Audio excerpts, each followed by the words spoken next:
A small chant that comes to us from our own wisdom network, ever-flowing, unchanging one. And as you hear it and join it, throw in any harmonies that seem to want to arise. Ever-flowing, unchanging one, ever-flowing, unchanging one, ever-flowing, unchanging one, ever-flowing, unchanging one, ever-flowing,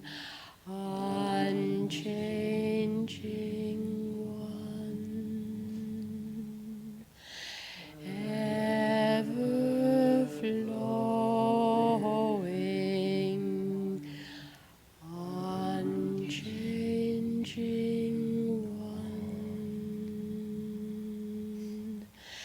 ever-flowing,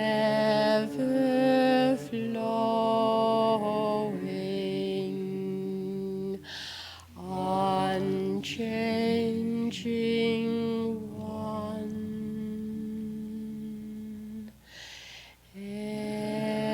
ever-flowing,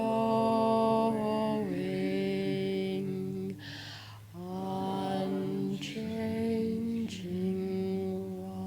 ever-flowing, unchanging one,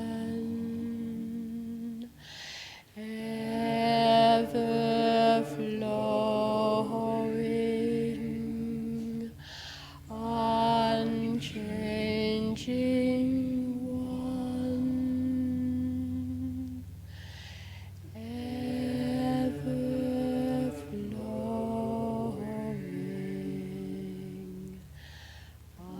unchanging one.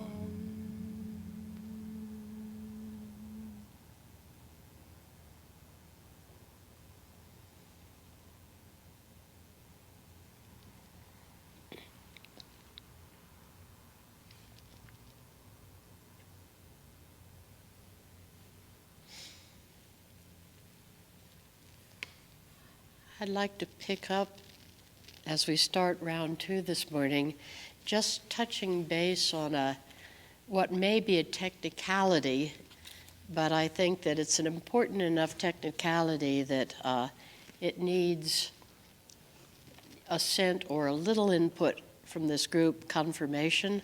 And then I want to move back into the main thread of where I heard us winding up as of last time.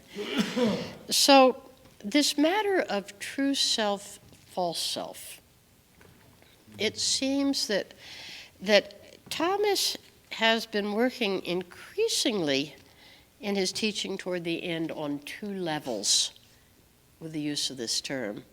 And this is one of the things that those of us that are carrying forward the legacy within the Christian tradition, and specifically within the contemplative outreach container, need to be aware of. So I want to check it out. In his original iteration of the teaching, he developed the model of true self, false self, using very much models of psychology, Piaget in particular.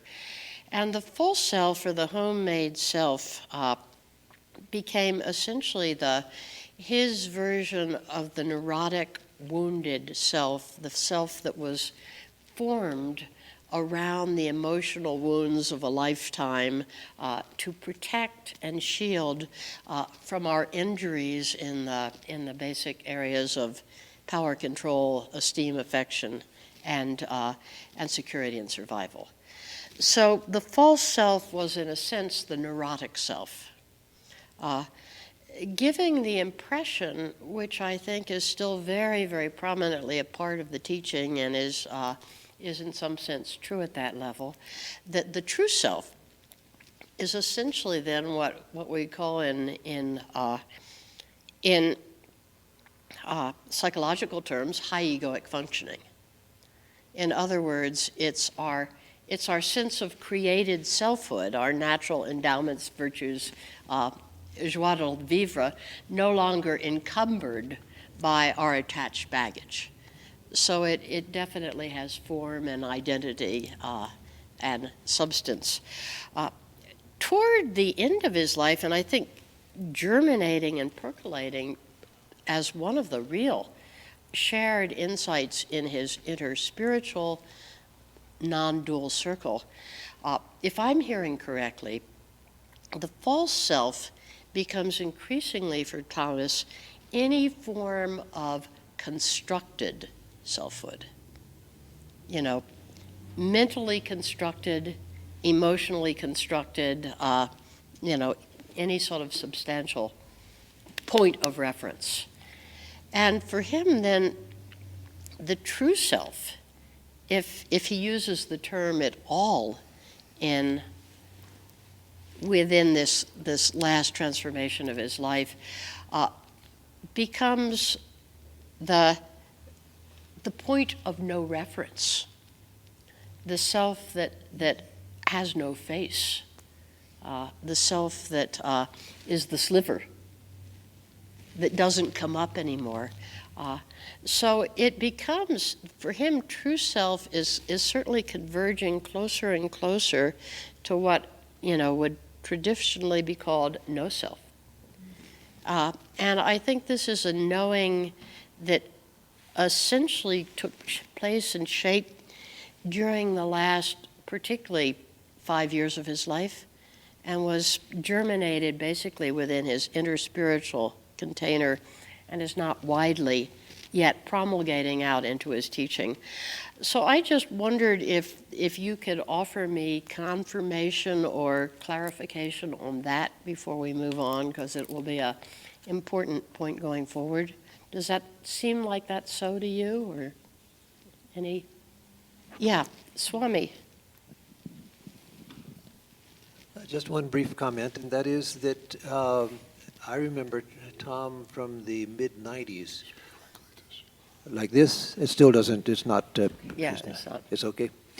I remember from the mid-90s, Tom talking about the false self and about the no self.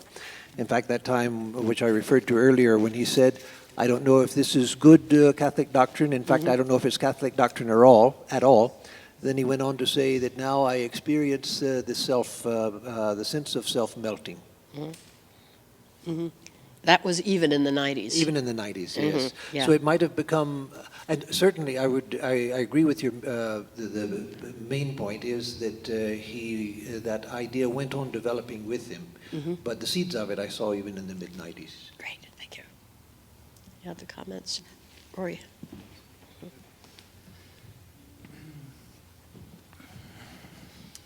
I'm not quite sure what to say about it in terms of the end of Thomas's life. It just strikes me now. I mean, he had certainly written about and taught a lot about a false self, and then a dark night, and becoming a true self, and then a further dark night where you become no self. So that's in his writings and stuff. And he would actually postulate a further dark night, a further process of letting go of the true self. And just as I'm sitting with it now, I don't really have much to say, but it's interesting to think about that. I mean, because he wrote that years before, and then in terms of the end part of his life, this just kind of continuing journey. Yeah. I don't even think we can posit an end of a sort of no self. I mean, and maybe part of that is taking on suffering of the world and this embodied quality that just continually incarnates. But, you know, it's like there was something still, he was always exploring and on the edge, even though he talked about this stuff in terms of stages and stuff earlier in his life. Yeah. Cynthia, is this working? Yep. It's very unfair of you to bring this up and give us just a few minutes to get it out of the way. Yeah, This, right, yeah. I mean, we could All right, yep. we could have a whole weekend on this, couldn't we? Yeah. But let me just say a few words. I'm not sure. Are we hearing okay? Yeah, it's good now. All right. You can hear me, though. I speak up. What Rory says about stages upon stages of the dissolving and reformation of the self may be the actual journey that the soul is capable of, because after all, it's an infinite journey. But there are stages in this journey where one encounters the absolute, and like the stars in daylight, the stars disappear. Doesn't mean they're not there. But in the presence of the absolute, the experience is, I'm not there. And in some traditions see this as a temporary state, or as a passing state. I think a really significant question that really deserves to be asked is, what is the purpose of being human? Is it to become no self? Yeah. Is that the highest attainment? Yeah. Would my children like me more if I were no self? For instance. Yeah. Sometimes, sometimes, yeah. Yeah. Depends which self we're comparing it with. Or is there a purpose? Is there a divine purpose in individuality?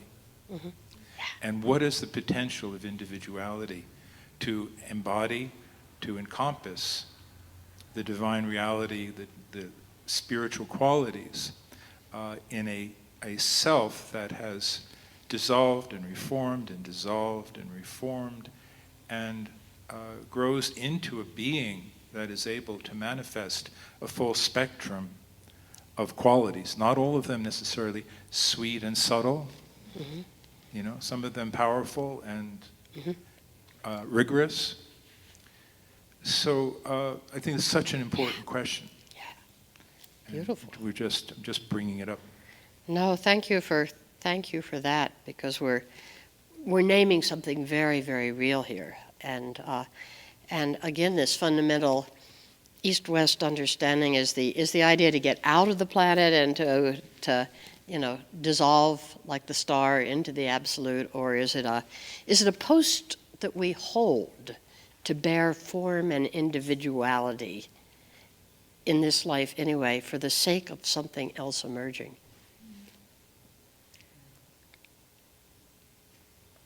Something about a kiss with matter.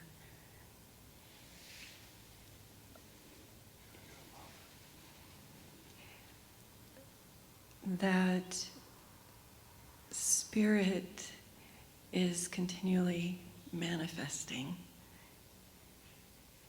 through everything visible and also the invisible.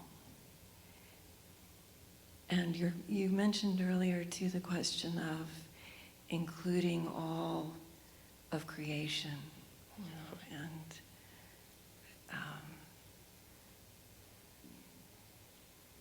the light that dances on the leaves and in our hearts.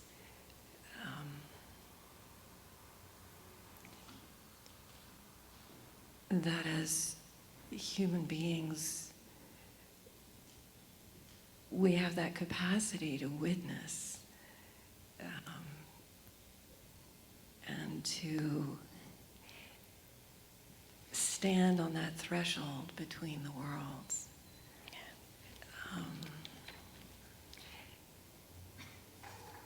And something about the way that Thomas was able to hold that place, for so many people, that the self is that point of the kiss of the beloved, that can just open up when one recognizes that place in oneself.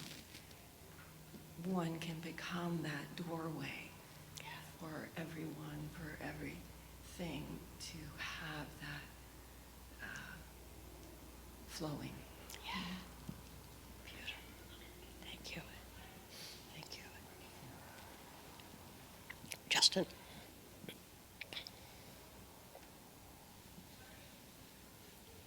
So Thomas and I often talked about Bernadette Roberts' early works, and particularly her work on no self.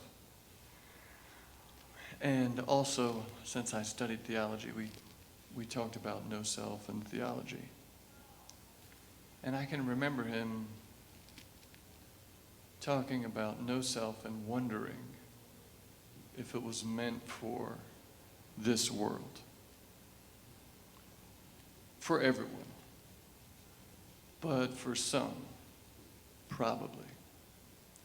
And that was the point for purgatory, for those who didn't make that part of the journey here, they make it on the way to the next.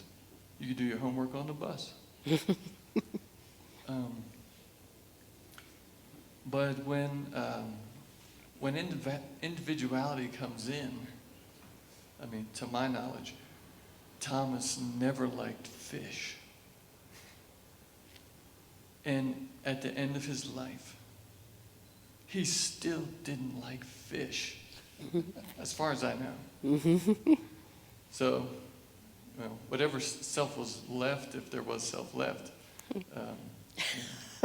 he still don't like fish. There's the T-shirt. Yeah. I just wanted to confirm, based on my conversations with him, what you said, that he,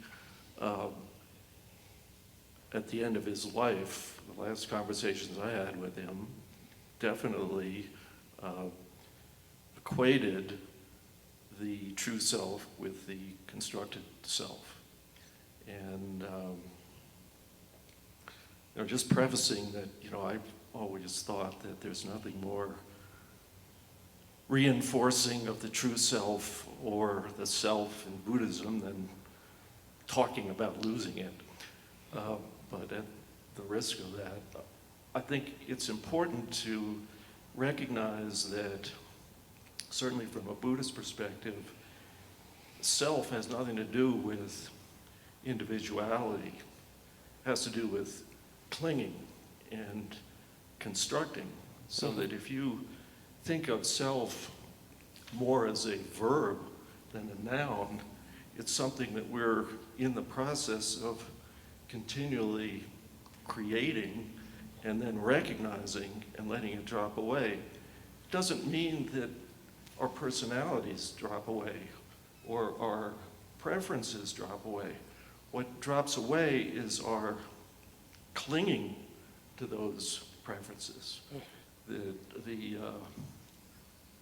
Buddha is famously quoted as saying, nothing whatsoever should be clung to as I or mine. And I think that really encapsulates that particular view of it. beautiful. Thank you. So just to double check, since it will be on video, you said when you said he equated the true self with the constructed self, did you mean that, or did you mean he equated the false self with the Oh, I'm constructed? sorry, yes. Good. Absolutely. Good, because Sorry. we gotta. Absolutely. I Excellent. misspoke. All right. Thank you. I think that's a real burst of insight that could only have come from this circle, from all of you putting this together. And I acknowledge, Kabir and Camille, your right topic, your right thing, that this is really an underlying topic that's going under this whole thing, underneath oneness, underneath everything we're about to do, and about where we're going to segue is the question of what is self then? Is self something that has any sort of permanent being, validity, or is it something that we assume in this world in order to serve for the purpose of love? These questions are percolating. I want, as we move into the sort of designated topic for the second section, to start by saying that what came up rather surprisingly and powerfully at the end of the last session was the number of you who talked of Thomas's suffering at the end. Suffering in both physical suffering and spiritual suffering, certainly. And with the implication that there was something carried here that was more than just, to jump into my stupid understanding of Buddhist terms, his individual karma. That there was something that he was carrying here that was of a bodhisattva-like nature, or as the Christians would say, of a paschal nature. And that was affirmed by so many of you that I think that's a really important point. And it bears some it has some really strong implication for where we go next. Because as a realized or realizing master takes on the cosmic task of carrying something of the collective pain body of all sentient beings, that implies a placement in the greater cosmic scheme of things that has some extraordinary and absolutely practical relevance for how we, as a group of his students, his beloveds, his Mershis, do our work now.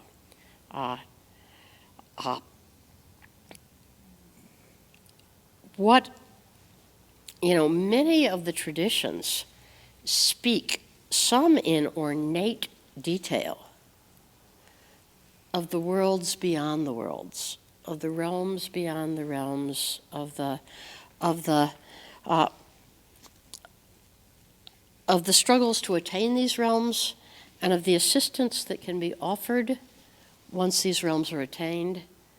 They speak also of what we, as the earth pole of this transmission, what's required of us to stay attuned to an energy of transmission that's more subtle, certainly than the stuff that our planet acknowledges as pertinent. So my interest in the next hour is to ascertain what sort of collective wisdom we have in the room about that, and what your individual sense is of where Thomas is, what this kind of deep purgatory that he went through before his death, where that might have landed him on the other side, if you can even go there to speculate, and how we move forward, taking up what Kabir and Camille have spoken about so beautifully, the privilege and in some sense, the honor of bearing form so that love may be manifest. How do we receive help that's being offered and not miss in our grief real ongoing partnership. So, floor is open.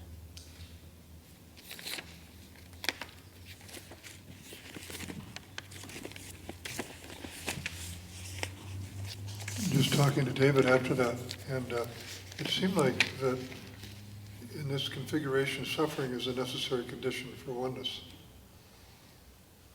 And suffering in this sense, not only for one's own pain, but compassion with suffering of others. That somehow that's on the path to oneness. So there's no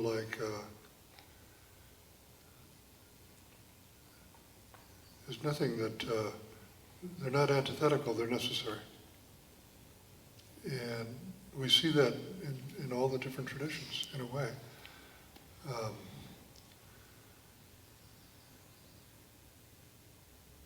So within the Buddhist context, that compassion is a necessary condition for enlightenment. And it's a necessary condition for one's own happiness and well-being and nirvana. And so without it, we don't get there. So that's all.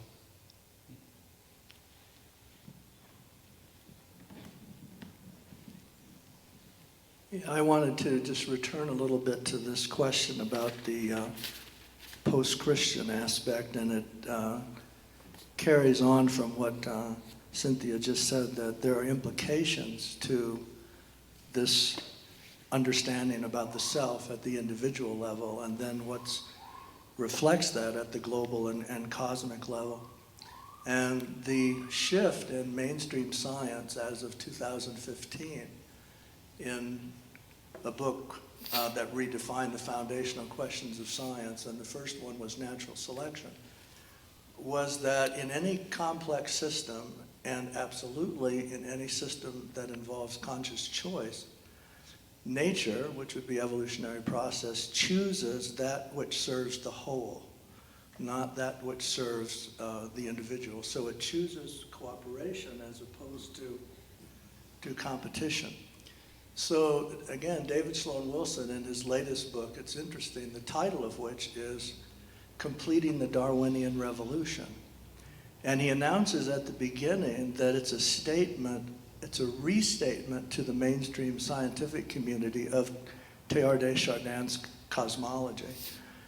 And so if we look at post as not meaning after, but meaning a deeper continuation of, actually what David Sloan Wilson is saying, that mainstream science, even not adopting any theological words or narratives, needs to absolutely see that the cosmology that was laid out by Teilhard is actually the one that's consistent with evolutionary process.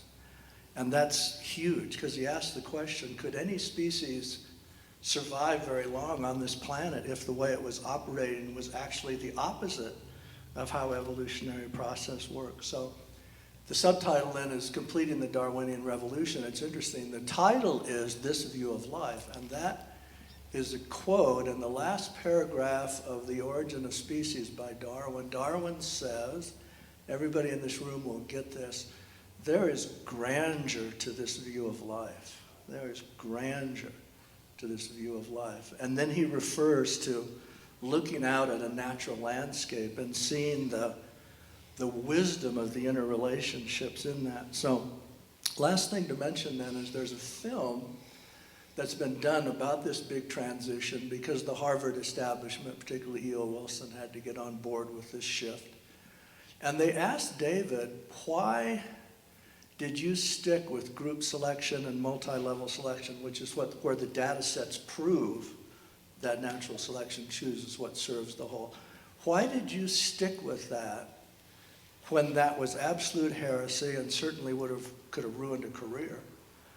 And David says, it's amazing, and this goes back to what we were saying about the self and the heart and the individual. He said, any other view to me was counterintuitive to how I felt as a human being.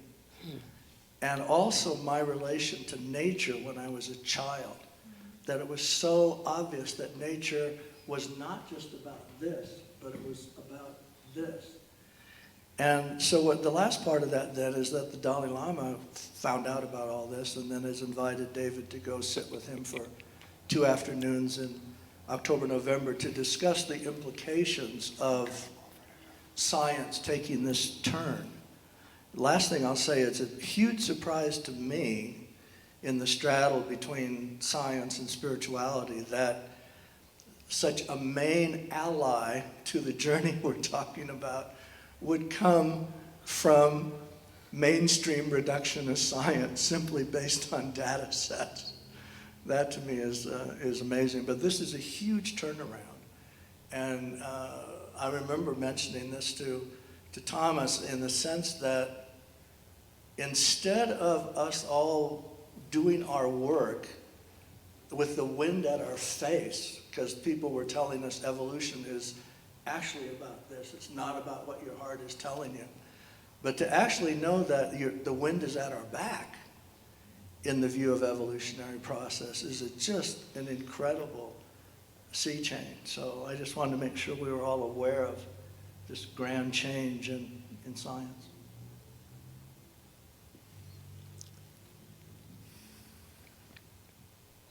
In our tradition, meaning specifically in the Ramakrishna tradition, rather than speaking for the whole Hindu tradition, but in our tradition we say that suffering without meaning, which means also suffering without understanding, suffering without meaning, is just suffering.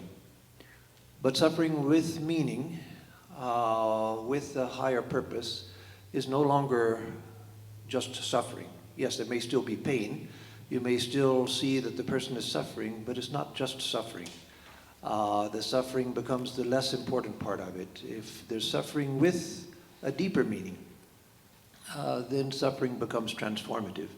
And that really was one of the great insights of the Christian tradition, or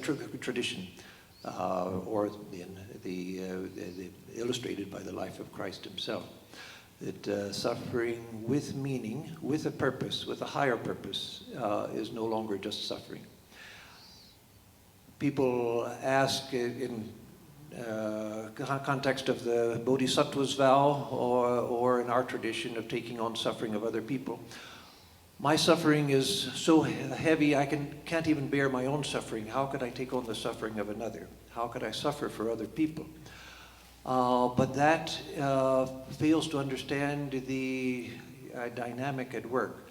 In our text, there's this ancient saying from the Upanishads, Nalpe sukhamasti bhumaiva sukham, that there is no happiness in the small, in the limited, in the individual, in the limited sense of limitation.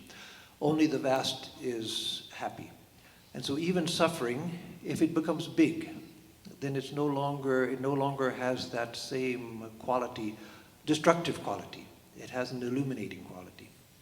And so finally I wanted to bring one other strand into this question of suffering, and that is coming back to the sense of self and no self. That the self as we usually experience it, and I'm speaking in terms that are meaningful from my tradition, but I think that it's in harmony with everything I heard from Father Tom. And it helps me to understand his growth and experience. That the ordinary constructed self, the false self, is like a closed door that closes us off from the world around us. It isolates us, it makes us small and cut off from reality, cut off from other people, cut off from the world, cut off from God. Through the spiritual transformation, the door begins to become a window in which we can see a larger expanse. And then the self is no longer something which is just obstructive, but it kind of becomes something which is communicative, which allows, which becomes transparent and allows light to come through. But eventually the self should become a door. A window is still a separation. You can see outside, but there's still glass there. There's me, and there's the beautiful outside world, which I can enjoy from the vantage point of my window. But eventually the window should become a door which no longer separates. Depending on my experience in the moment, that is internal experience, I may be experiencing through the self, but no longer cut off from the world. And there are times when I walk outside the door and the little self has been left behind, but that I can then work from within the, inside the door or outside the door. It's no longer a limitation. So Thomas would invite us in the Snowmass dialogues to speak, not just from our tradition, but from our experience. And so I'm reflecting on my own experience of selfhood and suffering. And it seems to me that in practice, in my practice, I can come into a state of just non-identified presence, just love, pure loving presence, in which I have no identity, I have no label, I have no name, in some sense I have no tradition. I'm just loving awareness. And then I have to go about living in the world, and that loving awareness refracts through the unique, intricate individuality of this form and this body. And I find in that heart-centered awareness, I'm staking a new center of selfhood that isn't my mental selfhood and that isn't my emotional selfhood, but that is spacious, open presence. And in that, I experience myself simultaneously in two ways. I experience myself as held in this infinite heart, and I experience myself as the heart in which I am held. And so I am this infinite open heart that's holding this, and I am this held in that. And it seems to me that incarnate selfhood is a continual dance between those two, that there's this individuality and that, and that it needs to always be both. It's Rumi says that expansion and contraction are like the two wings of a bird. You need both to fly. And so if I'm always in that expanded state, I'm probably not much use here. And if I'm always in that contracted state, I'm also probably not much use here. But it's that in the constant beating heart or dance between being that heart which holds all things and being that which is held in that heart, that God's unfolding continues. So where suffering comes in, well, it depends on which moment of the heartbeat I'm in as I'm encountering suffering. But suffering, it seems to me, it's just part of the conditions of being incarnate. It's just part of the deal. And if I'm in the contracted state, just identified with that, suffering can just be a nightmare. If I'm in something that's more permeable, suffering can become a doorway to sweetness, a doorway to humility. I find sometimes my back really painfully goes out, and then I have to get around on a walker, and I have to ask for help, and it could be just a horribly contracting thing, but I find it can open me to sweetness and humility and open me outward. And so, and in that, it's not just my suffering. I think when you're in the smaller state, it's my suffering. And when you're in the wider state, it's suffering. It's just part of the boundary conditions of living in finitude. And you can let that be all suffering can be a doorway into opening or a doorway into closing.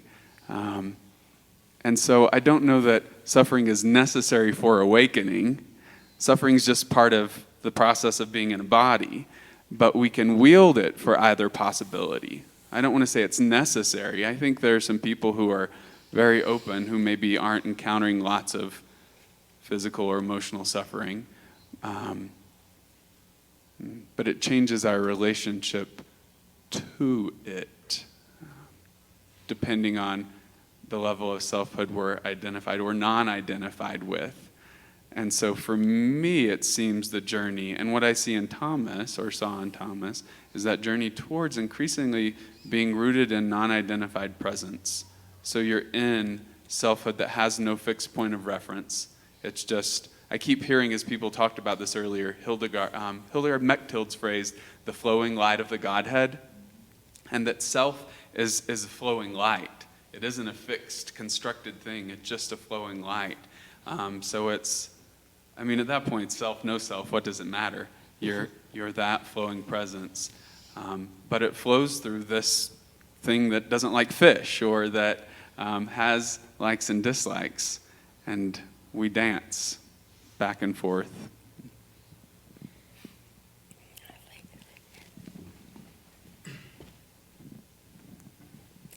Justin, I think, had the mic next. Nicholas? Okay, good. Just to speak to that, I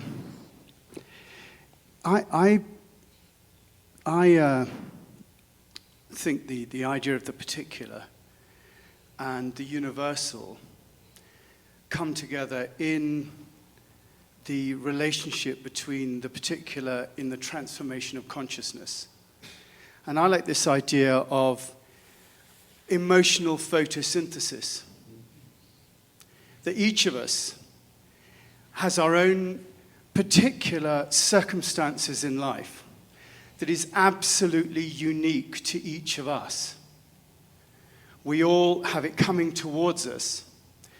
And that the meaning that we have in life is to take those circumstances and take the suffering that is within those circumstances, whatever that may be, and transform that suffering into love. And like in plant photosynthesis, where it's all taken out and oxygen is given out, our role is to take the circumstances of our lives, to experience the suffering, and as Richard Rohr said, not to transmit it, but to transform it through that emotional photosynthesis. So, therefore, each of us, our individual suffering, therefore has meaning, because it is a part of the transformation of consciousness. And through our emotional photosynthesis, we connect with everybody else, and we are part of that transformation of all consciousness.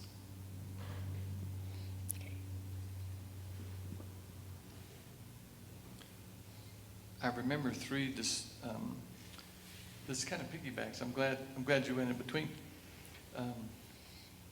There are three things about suffering when I think about Thomas. Closer. There are three things when I think about Thomas and suffering that come to mind immediately. The first is, many of you know he broke his neck in a car wreck. So he had physical pain. And I remember we were at some sort of meeting. I think it was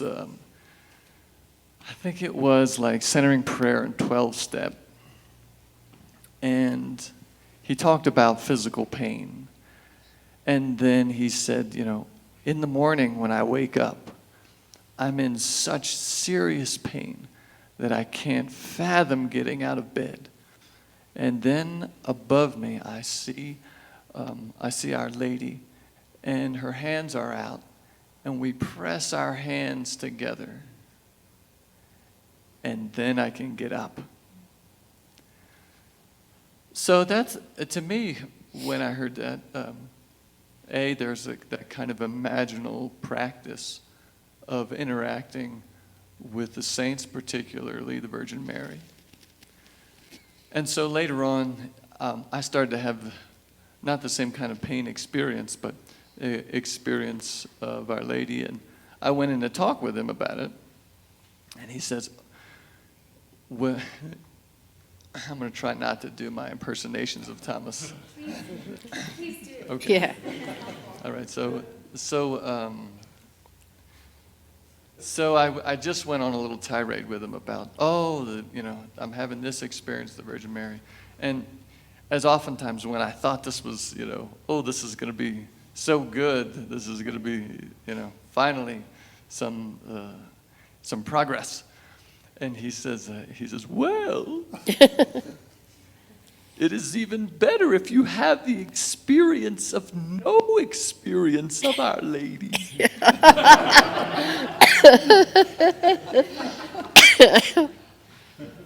All right. So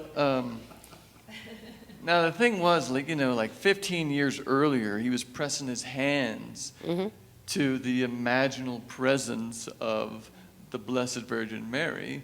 And then later he's telling, yeah, so you know what I'm saying. So there, at least there's a little continuity and evolution in Thomas's relationship to the Virgin Mary, which goes way, way back. The other thing about suffering is, I was once with Thomas, and we were checking in and catching up, and he mentioned that he was experiencing a lot of suffering, and it was not his. Mm-hmm. And so he started to talk about the Beguines, I think Hadwich, it was years ago, so I'm a little foggy. But he would talk about this one time in particular, how we are called to take on the suffering of the whole world and the whole universe, and just let it be healed in our bodies. And this was a time when he was he clearly was in a lot of suffering. And it seemed like, he may have been at least encouraging me at that moment to recognize that as part of our vocation, not just as an individual practice, but to consent to taking on the suffering of the entire cosmos. Mm. Justin, just a question, and this is coming back to something that Rory interested me in too. One of Thomas's teachings about that deeper purification of the false self, he talks about taking on the collective, the purification of the collective unconscious and the collective forces. I'm hearing that for the first time in the light of what you guys are saying is essentially his way of talking about that cosmic suffering, that bodhisattva dimension, that the collective suffering is not just the lower left and lower right quadrants of the AQUAL model, but is something really deeply, he's talking about Tonglen basically without naming it such. Do you think that's true? So when we talked about it, he made the point many times. This is a deeper, a deeper conformity to Christ. Mm-hmm. And sometimes he didn't use the imitation of Christ language with me very often. Mm-hmm. Conformity to Christ, consent to being buried with Christ, mm-hmm. and dying with Christ. And I oftentimes had questions about who is doing the suffering. And at some points, Christ is the one suffering, mm-hmm. in me. Mm-hmm. Got it. To pick up what you were saying, Justin, about Thomas talking to Mary and then kind of letting that go. My first visit, when I arrived at Spencer, topic was talking to Jesus. And it was funny because I'd never asked him about that. It was more, letting go of self, of centering prayer, but not what your relationship is with Jesus. So I asked him, I said, Thomas, do you talk to Jesus? And he says, I talk to Jesus every day. I ask Jesus every detail, because if not, I would just be talking to myself. So he really stressed that point of speaking with Jesus.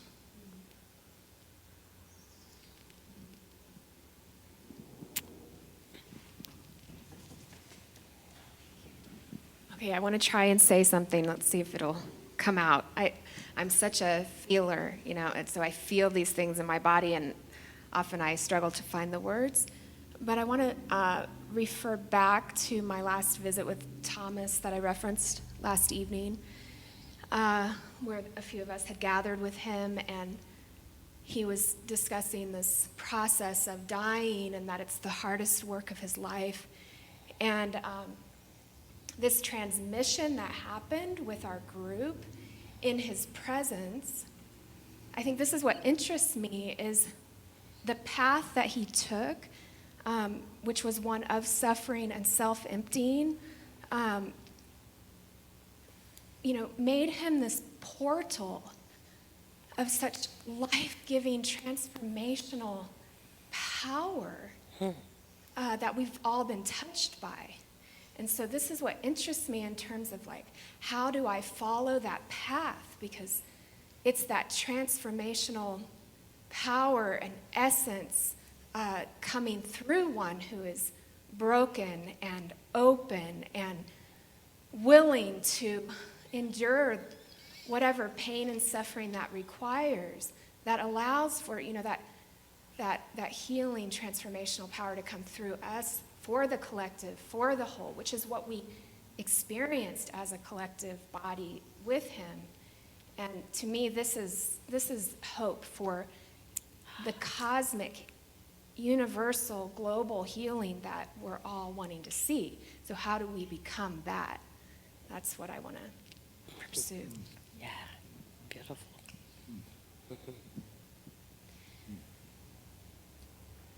There was something in what you said about the relationship with Jesus and relationality as a whole to the evolutionary instinct of wholeness and whole-making that I think sort of ensconces suffering into something that has to do with tension, which is the point of relationality, the point of relationship, which is I am not you, I am not other than you.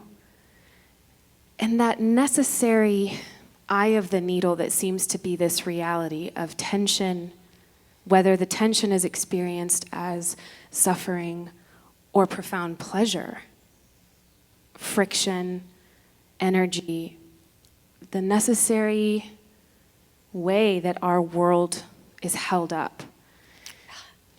And the relationality of how this world is held up.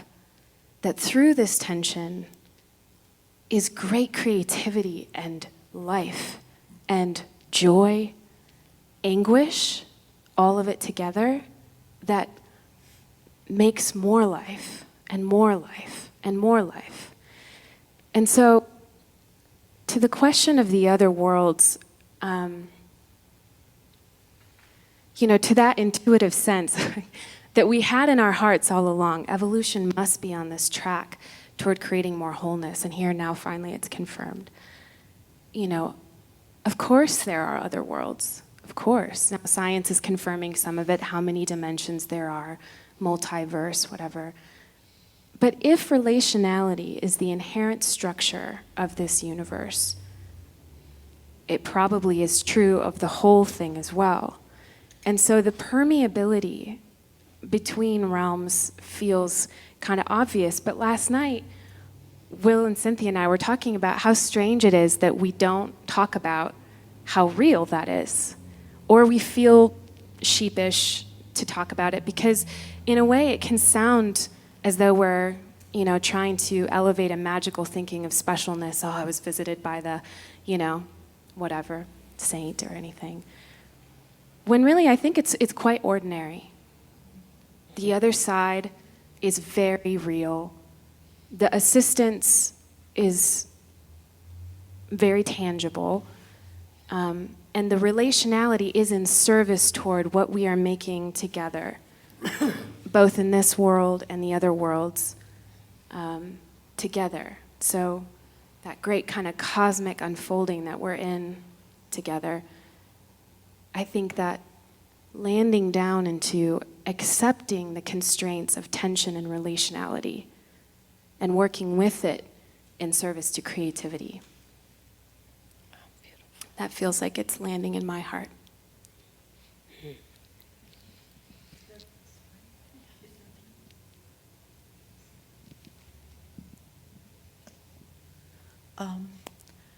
So, before I say anything, I want to say what an honor I feel of being here. Alex, speak right like this. Before anything, I want to say how deep honor I feel of being here among you.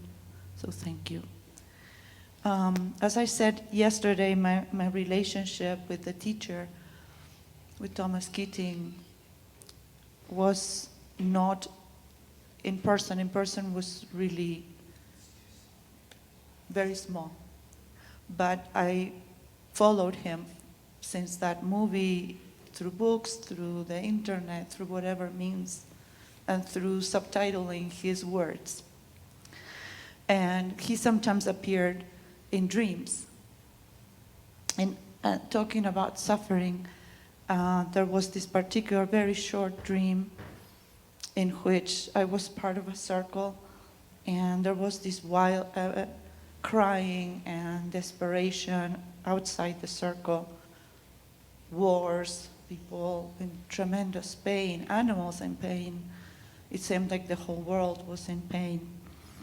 And in the circle, we were just in prayer, in silent prayer. And then he came to me and he said, the pain of the world can only be healed through our human body, through each person's human body. That was it. But it felt that is all that you had spoken about somehow. Okay. I was just going to ask Cynthia, are we on topic? I mean, we're on a beautiful topic. Yeah, we're on topic. This is where it wants to go. Okay.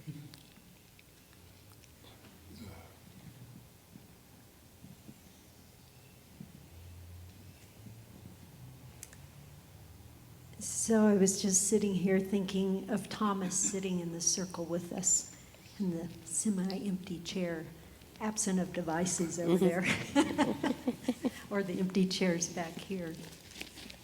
So, yeah, there you go. Bree, I just appreciate the ordinary.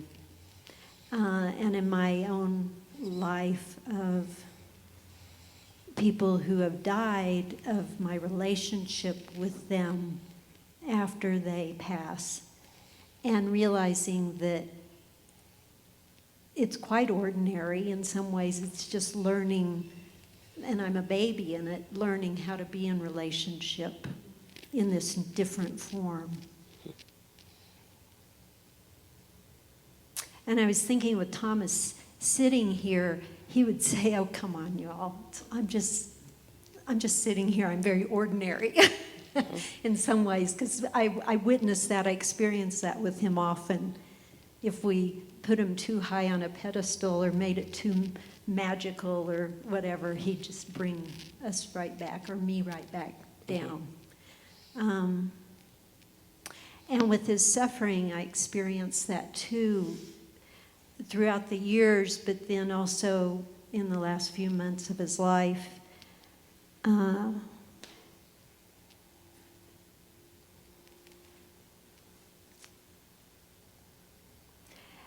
And him as my teacher in how to be with my own personal suffering in whatever way, physical suffering and that of the world, continued even up to the last visit or the last time with him, of how he would, when we visited him last time, he had pulled a muscle in his arm or wrist and he was in extreme pain with lifting it, but he still was with us. He mentioned the pain, and every time he moved, it was there.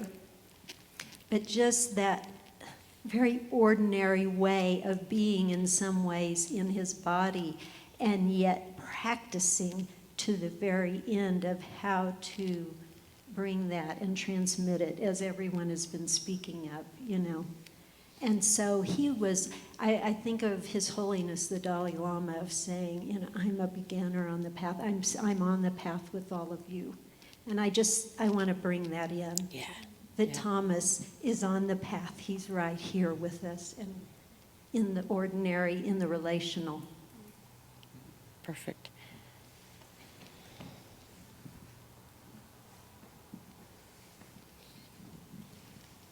So that question, Cynthia, that you brought up about the realms and where beings may be, that was really on my mind when I was in Bhutan, and we went into dialogue about that. And certain beings, they go to certain realm or levels, and they're actually doing very specific things. And you could get in touch with these beings by getting yourself in the right configuration, and they're doing very specific things for you and for the world. It just makes me wonder what realm Thomas is in, and what is his unique role right now, and how could we get in the right configuration, which we are now, to really receive that.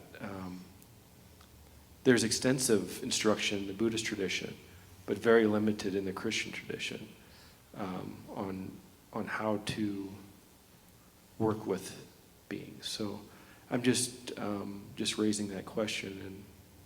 And I'd like to jump off on that if I can. Do I need the mic to do that, or am I already mic'd? You're mic'd. Okay, because I think this is exactly the gateway that was in the back of my mind in my heart when we pulled this together. And I realize now that we've also been talking for a little over an hour, and I'm torn between pushing on or taking a break with the risk of losing it. So let me summarize what I think we're hovering on the cusp of, and the group can decide itself what it wants to do with this. I think that we've had a wonderful conversation about how we understand that Thomas is taking on of conscious suffering has created a powerful placement, a powerful selfhood, and we've talked about that. And a couple of you towards the end, Bree and Felina in particular, picked up on what Kurt threw out right at the beginning, which is the evolutionary aspect of this, that somehow this is kicking the planet forward. And I think that what you said in your feeling heart, Felina, and what you said in your thinking heart, Bree, about how this tension of relationality, this tension of the whole, which registers on us subjectively as suffering, is actually an alchemical, life-giving force. Nicholas talked about photosynthesis, that's kicking something forward, which has a direct implication for how the world moves forward and gets over this next evolutionary cusp. And I believe that, like it or not, we're very sort of pivotally positioned as this group of Thomas students to facilitate that, cooperate with that, and most important, not let it drain. That out in the world, we're looking at total hopelessness. We're looking at the domination of secular models that we know don't work. We've relegated suffering to a neurosis and a private affair. We simply don't have any language for talking about, that's probably my cell phone, but it rings once a month when I'm talking, that we have no language to draw on it, even the Teilhardian concepts of hope, because this is going somewhere, that it's not going somewhere unsupported by the cosmos. All these models are unknown in the culture. And so we watch, I watch my grandkids, struggling with the end of their world is getting into an Ivy League college or dying of anorexia because it's just the world is too scary. And so the question that I sense is that Thomas, you know, you never use this language exactly. I mean, he'd shoot you right down and maybe, you know, we'll get Justin to do the Thomas, my dear, you know, that to get it too highfalutin. And you're absolutely right, Cynthia. But that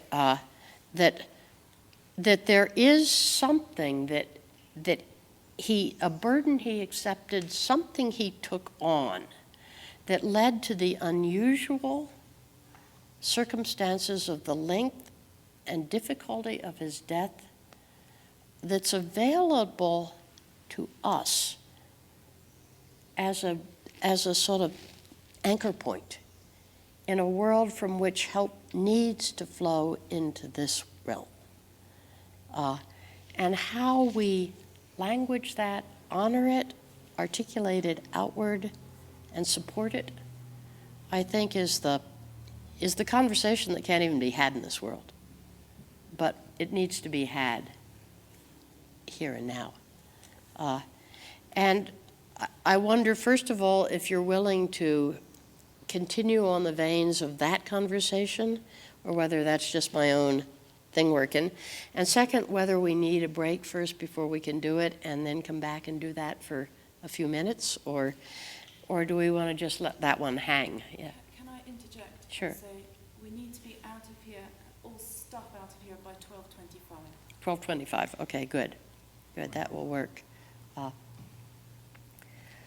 we have a third session to deal with. Yeah, and they may just all meld into. I mean, I'm already seeing that the panels are going to have different shape than what they do, and I'll take a break at some point when we have the next thing, and sit down and try and filter this through and come back with a proposal that we can decide on collectively. So yeah, Kabir, what's your sense? Who's got a mic? I think we've given a lot of discussion to suffering, the redemptive suffering that Thomas appears to have experienced. But something that I've noticed since being with you all, getting to know more of you, is that in a way you're all people who have graduated from something. That there's been movement from one understanding of faith, from one context of life, the understanding of life, to another context. And that much of humanity is being held back, you might even say imprisoned, in false concepts, in limited concepts, in concepts that no longer serve the whole. And traditionally this movement, it's almost a movement from exoteric to esoteric. That's one way to conceive of it. I don't know if that exactly explains it today, but is there some experience that this group can share to clarify what this movement is? That if there is going to be, insofar as our individual work and life's purpose is in some way related to the collective, and here we have representatives of people who have, in a sense, some sense, graduated to another consciousness, to another level of consciousness. What is there to, what can we say about that to further this understanding? I also believe that whatever understanding that we achieve here now, today, this weekend, is not just for us. Just as the suffering redeems the collective suffering, a breakthrough in understanding, a clarification of understanding here at this level with this small group of people also has immense implications. That it goes out because there is a sense in which we are one. We are collectively, we share mind and with all of humanity. And if the clarity of this awakening can be strengthened, articulated, then it has the possibility of having a large effect. Does that make sense? Yeah, yeah, yeah. Yeah, This one is working. They're all working. yeah. I just wanted to make a short comment on this idea of connecting to higher beings. This is just my understanding, and from reading esoteric literature, and also from what my teacher taught me, which is that these higher beings are always working with us. And it's not necessary that we are aware of it. So if one has connected to the depths of their own heart and is actually then engaged in some practical form of serving others, that is noticed and is supported by some of the higher beings in some way. And when one has brilliant ideas or certain breakthroughs, that may all have been made possible by higher beings, of which the person who has the breakthrough has no awareness whatsoever. Now, I'm not denying what you're saying, and I think it's a very profound threshold for us to cross into, which is to make conscious connection and to develop that skill and to begin to impart that as a fundamental part of the science of the heart, which is, to me, where the new real breakthrough in science will come, is in the esoteric science, which is a part of the science of consciousness. It's going into the infinity of the heart and exploring that inward cosmos with a kind of a scientific rigor and discipline. But part of that will be this conscious connecting to these beings. But I just wanted to say that they are operating even with people who are not aware of it. And when people have, deep insights, they're often coming from another plane. And they're impressed upon that person, who then turns it into a thought and puts it out as my idea. But it's actually coming from these higher beings. And it's not as if these aren't already within us. So we don't necessarily have to posit the existence of all these things. From a scientific perspective, an evolutionary perspective, from the limitless potential of our own consciousness, these capacities exist within us, and it's our job to access, to learn how to be introduced to them and to use them. So it seems like the job, I see this kind of flow. You originally called this holding post, and so we're in a suffering world. So what is our job? What's the paradigm shift that we're talking about in terms of our recognition, working with suffering to find this unity of consciousness, so that they're not antithetical one from the other? And then if we do stick with a third session somewhere, like you were thinking, that okay, so how do we do that? So what are the kind of programs, writings, work that we're going to do together that recognizes everything that we've been saying and then puts it into action in some way? So it all has a nice flow to it. We define the unitive, we've talked about the suffering and the relationship with, and now then we talk about, all right, so what are we going to do together? Yeah, it's downloading. Maybe that's too concrete, but that's just me. It's downloading. Let me see a little piece on this if I can. Yeah. Thinking about the practical, Kabir, when I started to have to study minor exorcisms and all this kind of stuff, I went to Thomas, because Thomas didn't talk about any of this sort of thing, to my knowledge. And so, one of the things he started to talk about was, it's good to say masses for the dead, and give a little pointers here, and then moving on the unquiet dead. So folks who have died and don't know they're dead, and they continue to hang out in their old places, they need to be reminded that they're dead so they can move on to greener pastures. And so some of the advice he gave me was, don't make friends with these ghosts. Do your job and then move on. Don't get wrapped up in it. And I was, wow, well that's helpful. Same thing went with exorcism. So there was and this might have been just personal instruction for me, but just in the sense of, he didn't want me to make a big deal about any of it.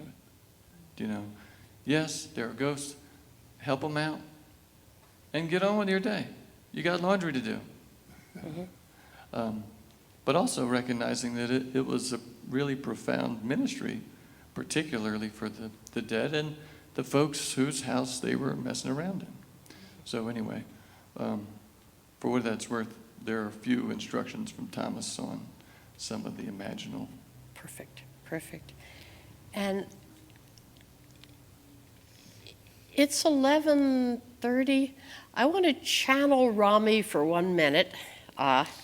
And that I know that one of the most beautiful stories that he told, one of the most riveting stories he told during our times at Spiritual Paths, was the old bit of Yiddish doggerel that the universe is held in orbit at any given time by 36 conscious human beings.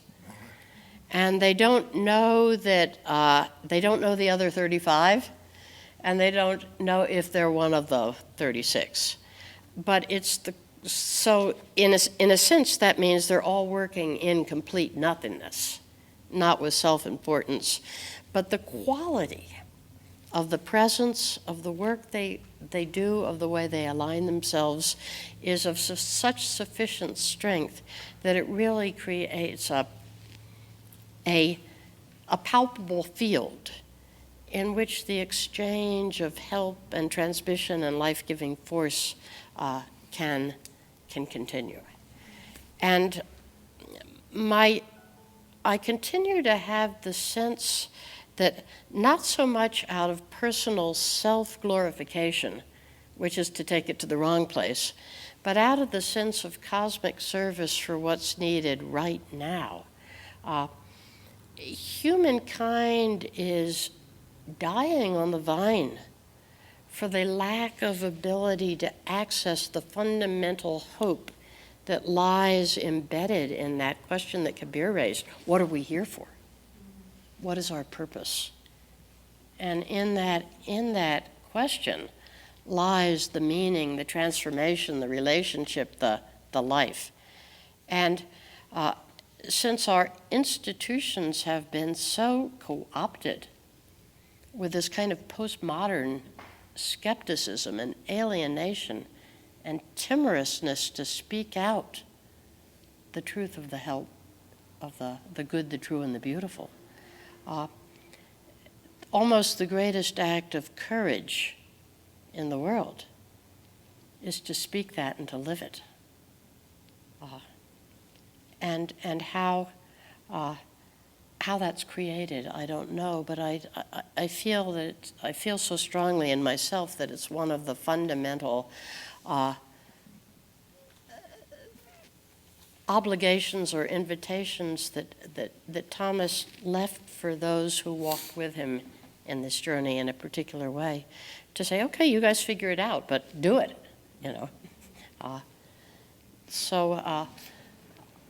I'd say if we want to kind of spin this conversation for another 5 or 6 minutes, then let's take a break, and I'm going to go back in the back room and huddle with maybe any of you who want to help me assess what you've heard and what this sort of suggests in a revision of topics and who might be where and what. And then let's meet back here briefly at 12 to see if everybody's on the same page with the marching orders for the public program, and we'll have that done by 12:30 or 12. Does that I make definitely sense? want to say some things before we're done this morning. Pardon? I definitely want to say some things before we're done this morning about this afternoon. Yeah, okay. So does that work as a general game plan for how we, I just want to make some space right now to see if, while this conversation topic is hot, whether anyone else has any input to it. Bree?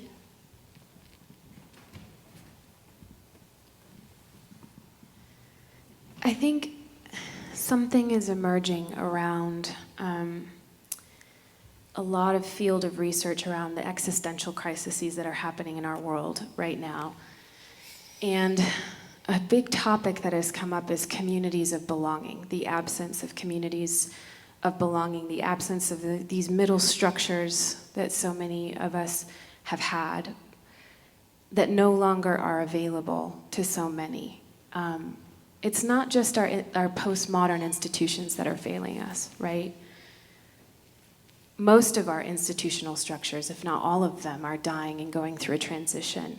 And then you have a generation that's being brought up for the first time with growing up with the internet, which is changing how we're understanding self. I can't identify as I'm part of this country. I belong to this tribe. I belong to this religion. Because now I have a sense of the planetary belonging that is actually my true belonging. And I no longer can fit into these shoes that are too small and are hurting my feet. Mm-hmm. And so you have this general profound malaise. And I wonder if part of the practical isn't part of what we've been dancing around, which is the identity of self. How do we find selfhood and personhood? And where is the refuge in communities, both present, planetary, and cosmic, that can allow us to provide the hope that so many aren't experiencing, on the day-to-day level? Having a sense that we're not in this alone, like at a very practical level, what are we saying? You're not in this alone. We're going somewhere good. This can be trusted. There is a self underneath all of this anxiety of this other selfhood. So I think I'm wanting to kind of wrap my arms around the conversation of suffering selfhood and the refuge of relationality that can be trusted as being part of what I feel is kind of starting to cohere in some way.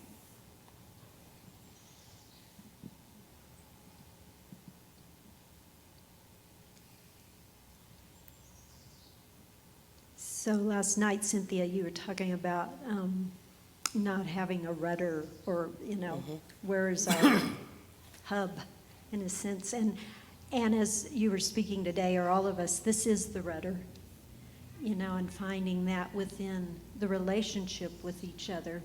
I'm also hearing, just in the last few minutes, I think the word concreteness and making a plan, and Thomas saying, you figure it out. So, I don't know if that's somewhere we want to get to by the end of our time together, even tomorrow or today. But there's also a part of me that's saying, I just want to hang out here a little bit more in the beauty of what is here, and not rush to try to figure it out even. And I don't know what that means in terms of the plan. So I just want to put that out there. I'm just remembering Thomas saying one time at a dialogue or something that he was ready to die and just melt back into the oneness. But then he said he realized he probably wouldn't get to do that even then. And so he had some little glimmer, some sense of continued servitude, servanthood. But I keep feeling, just even looking over at the picture there, however we understand that servanthood continuing in realms beyond or realms within, that the realized possibility, the ripened fruit of Thomas' life, of his presence, that, as Felina said, the grain of wheat, as the grain of wheat has fallen into the ground, that is now planted in the earth. It's planted in the psychic atmosphere of the world, what he was, what he bore. And so it's just there. It's just there now to attune to.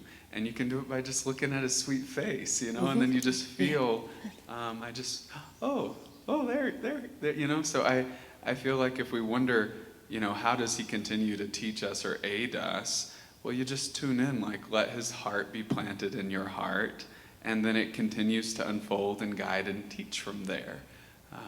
And that it's actually very easy. It's not sort of esoteric and strange, and it's just you tune in and his heart is still teaching, still unfolding, and it's very accessible.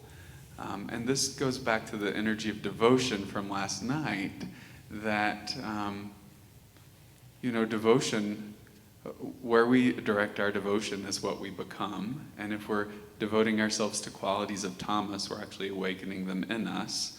And so just that. Beautiful, beautiful. So what if we take a break till noon, and there will be, at 12:30, there'll be a real lunch, so you don't have to think that, oh my God, this is my time to eat everything I'm going to eat. I'm correct? Yeah, you can pick away, like, for 5 minutes. They're going to start clearing it away at 1:45, and then there's a big, nice lunch that Barbara's organizing downstairs at 12:30. Mm-hmm. Okay, and I'm going to go in the back room and listen a little bit to what I've heard. And Kabir, if you could join me for a minute, and Ed and anybody else who's really kind of, yeah. And I thought of this at the very beginning. I just want to throw it out there, and it might not be possible, but in terms of the panels, personally, I think it'd be really wonderful if we had at least 2 women on each panel. So Yeah. I'm just going to kind of throw that out in the atmosphere. Exactly, yeah. Certainly attention will be given, I mean, even the art form of panelings, but I would like as much as possible for us to make a consensual decision about how we go, with the understanding, too, that part of what we're going to be doing when we shift to the public dimension is to essentially bring some of our work in progress forward into the public. So some of the decisions on what are the actual titles of the panel and who's on them have to do with helping to bring other people on board with what we're doing too. And some of the decisions will be made around that. But I've got some stuff that's percolating that I want to reality test through a few people before I bring it to the whole. But we're all going to choose together how this material will go forth, and we'll do that from 12 to 12:25 or whatever long it takes. So take a good breath, Heather. At the latest, I'll just say at this point, so we've got nearly 250 people shuffling in, and there's a ton of work to set up. So if we can be super sharp at 12:25, I'd really appreciate it. I might just say this now while we're doing logistics. When that time comes at 12:25, if you can take all your stuff with you, you can put it in the office where, on the left where you first came in, behind the front desk. You can leave all your stuff there. And then I just want to say, when we set up the chairs, as I said, there'll be all reserved seats for you guys. If you guys could all be here at 10 to 2, 10 minutes before 2, seated and kind of holding the space and the quiet, it will really help people just come into a prepared space. And the monks, there'll be 6 Buddhist monks coming, and they'll be sitting on cushions facing that way. So that's the working plan, and your food will be ready at 12:30. But Okay, perfect. Okay, for now, I'll be back here at 12, quite promptly, so that we can get this cleaned up.